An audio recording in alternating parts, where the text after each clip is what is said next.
অত্যাচারে কঠোরতা অবলম্বন ও নাবি কারিম কে হত্যার ষড়যন্ত্র।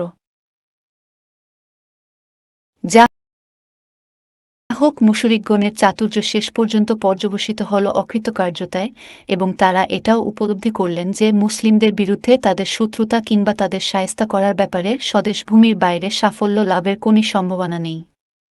কাজেই তাদের প্রচার সংক্রান্ত কাজকর্ম বন্ধ করতে হলে কিংবা শায়েস্তা করতে হলে স্বদেশের সীমানার মধ্যেই তা করতে হবে। তাছাড়া স্ট্র্যাটেজি বা কর্মকৌশল হিসেবে তারা এটাও স্থির করলেন যে এদের বিরুদ্ধে সাফল্য লাভ করতে হলে হয় বল প্রয়োগ করে মুহাম্মদ এর প্রচারাভিযান সম্পূর্ণরূপে বন্ধ করে দিতে হবে, আর না হয় তার অস্তিত্বকে ধরাপৃষ্ঠ থেকে একদম নিশ্চিহ্ন করে ফেলতে হবে। এমন পরিস্থিতিতে খুব অল্প সংখ্যক মুসলিম মক্কায় অবস্থান করেছিলেন, যারা ছিলেন অত্যন্ত সম্ভ্রান্ত ও ময়াদার পাত্র অথবা কারো আশ্রিত। এ সত্ত্বেও তারা উদ্যত মুশরিকদের থেকে গোপনে ইবাদত বন্দেগী করতেন। তবুও তারা মুশরিকদের অত্যাচার নির্যাতন থেকে সম্পূর্ণ নিরাপদ ছিলেন না। অন্যদিকে রাসূলুল্লাহ প্রকাশ্যভাবে মুশরিকদের সম্মুখে সালাত ও অন্যান্য ইবাদত করতেন এবং সংগোপনে আল্লাহর নিকট দোয়া করতেন, এতে কোনো শক্তিই তাকে বাধা দিতে পারত না। অতঃপর নিম্নোক্ত আয়াত নাইল হওয়ার পর তিনি এমনভাবে প্রচার কাজ আরম্ভ করলেন যে তাকে আর কোনো শক্তিই আটকিয়ে রাখতে সক্ষম হল না। দাওয়াতে রেসালাতের কাজ যখন এরকম এক পরিস্থিতির সম্মুখীন, তখন আল্লাহ তাআলা তার পিয়ারা হাবিবকে নির্দেশ দেন,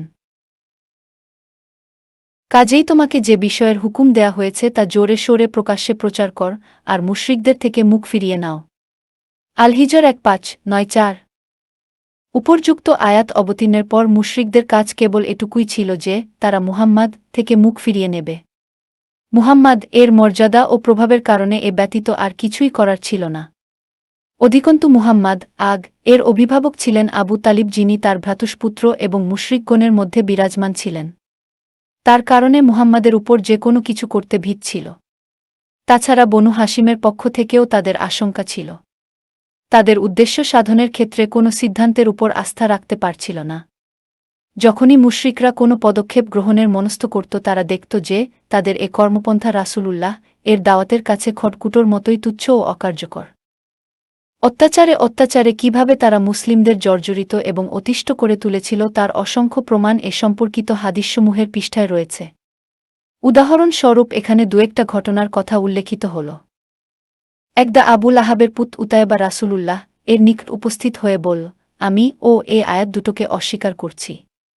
এরপরই সে নাবি কারিম কে কষ্ট দেওয়ার জন্য উঠেপটে লেগে গেল। সে জামা ছিঁড়ে নষ্ট করে ফেল এবং তার পাক মুখে থুথু নিক্ষেপ করল। আল্লাহর রহমতে থুথু সে পর্যন্ত গিয়ে পৌঁছে নাই। সেই অবস্থায় রাসূলুল্লাহ আল্লাহর সমীপে দোয়া করলেন, হে আল্লাহ, তোমার কুকুরগুলোর মধ্য থেকে এর জন্য একটি কুকুর নিযুক্ত করে দাও। নাবি কারিম এর দোয়া আল্লাহর সমীপে গৃহীত হল এবং এভাবে তা প্রমাণিত হয়ে গেল। কিছু সংখ্যক কুরাইশ লোকজনের সঙ্গে এক দফা উতায়বা বিদেশ গেল।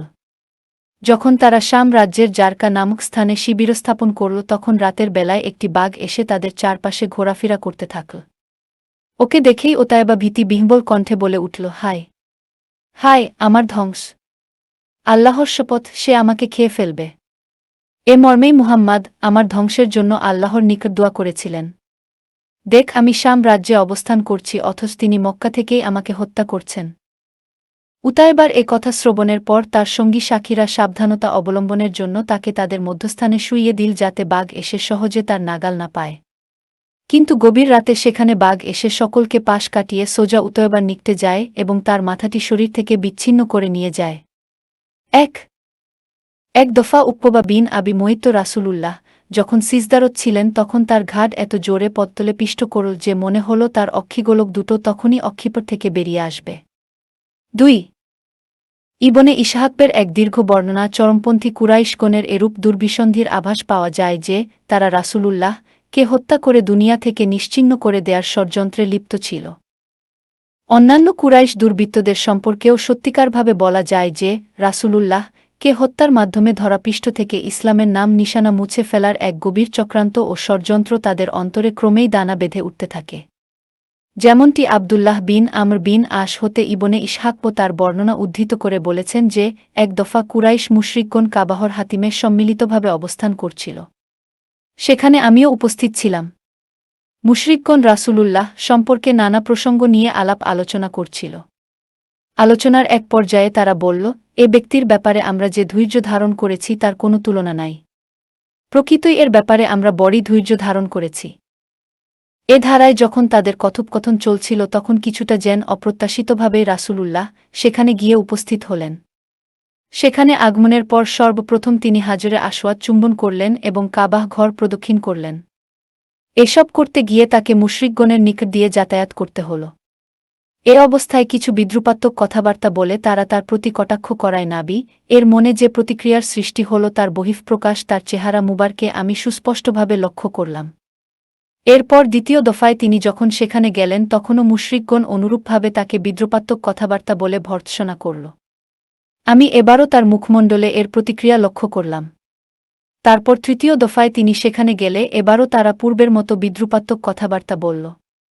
এবার নাবি কারিম সেখানে থেমে গেলেন এবং বললেন, হে কুরাইশগণ, শুনছ?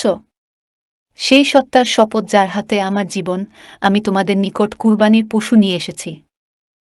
তাদের প্রতি নাবি এর এ সম্বোধন এবং কথাবার্তা তাদেরকে এতই প্রভাবিত করে তাদের উপর মুছা পাওয়ার মতো অবস্থা এসে পড়ল এবং এমন এক অনুভূতির সৃষ্টি হয়ে গেল যে তাদের মনে হতে লাগল যেন প্রত্যেকের মাথার উপর চড়ুই বসে রয়েছে। এমনকি ওই দলের মধ্যে যে ব্যক্তি রাসূলুল্লাহ এর উপর সবচেয়ে প্রতিহিংসাপরায়ণ ছিল সেও যেন খুব ভাল হয়ে গেল এবং পঞ্চমুখে তার প্রশংসা শুরু করল। অত্যন্ত বিনীতভাবে সে বলতে থাকল, আবুল কাসেম, প্রত্যাবর্তন করুন। আল্লাহর কসম, আপনি কখনই জ্ঞানহীন ছিলেন না।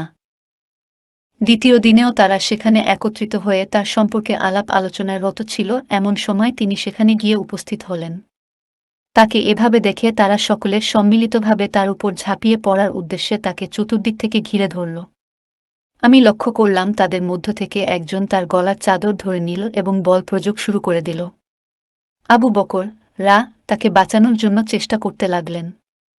তিনি ক্রন্দনরত অবস্থায় বলছিলেন, অর্থ, তোমরা লোকটিকে কি এই জন্য হত্যা করছে যে তিনি বলেছেন যে আল্লাহ আমার প্রভু।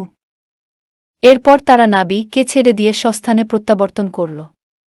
আব্দুল্লাহ বিন আমর বিন আস বলেছেন যে এটাই ছিল সবচেয়ে কঠিন অত্যাচার ও উৎপীড়ন যা আমি কুরাইশগণকে করতে দেখেছি। 3 সারসংক্ষেপ শেষ হল। সহিহুল বুখারীতে উরওয়া বিন জুবাইর হতে বর্ণিত এক বিবরণ থেকে জানা যায়, তিনি বলেছেন যে আমি আব্দুল্লাহ বিন আমর বিন আশকে মুশরিকগণ নাবী এর উপর সবচেয়ে কঠিন যে নিপীড়ন চালিয়েছিল তা আমার সামনে বিস্তারিতভাবে বর্ণনা করার জন্য প্রশ্ন করলাম। তিনি বললেন যে একদা নাবী কাবাহ গৃহের হাতিমে সালাত পড়ছিলেন, এমন সময় উক্কবা বিন আবি মুয়াইত সেখানে আগমন করলেন। তিনি সেখানে উপস্থিত হয়েই নিজ কাপড় দ্বারা তার গ্রীবা ধারণ করে অত্যন্ত জোরে চপেটাঘাত করলেন এবং গলা টিপে ধরলেন। এমন সময় আবু বকর সেখানে উপস্থিত হলেন এবং উক্কবার দুকাত ধরে জোরে ধাক্কা দিয়ে তাকে দূরে সরিয়ে দিয়ে বললেন, অর্থ, তোমরা লোকটিকে এজন্যই হত্যা করছ যে তিনি বলেছেন যে আমার প্রভু আল্লাহ। 4 আসমার বর্ণনায় অধিক বিস্তারিতভাবে বর্ণিত হয়েছে যে আবু বকরের নিকট যখন এ আওয়াজ পৌঁছল যে আপন বন্ধুকে বাঁচাও, তিনি তখন অত্যন্ত ক্ষিপ্রতার সঙ্গে আমাদের মধ্য থেকে বের হলেন। তার মাথার উপর 4টি জুটি ছিল। যাবার সময় আবু বকর বলতে বলতে গেলেন, অর্থ, তোমরা লোকটিকে শুধু এ কারণে হত্যা করছ যে তিনি বলেন যে আমার প্রভু আল্লাহ। এরপর মুশরিকগণ নাবী কারিমকে ছেড়ে দিয়ে আবু বকরের উপর ঝাঁপিয়ে পড়েন।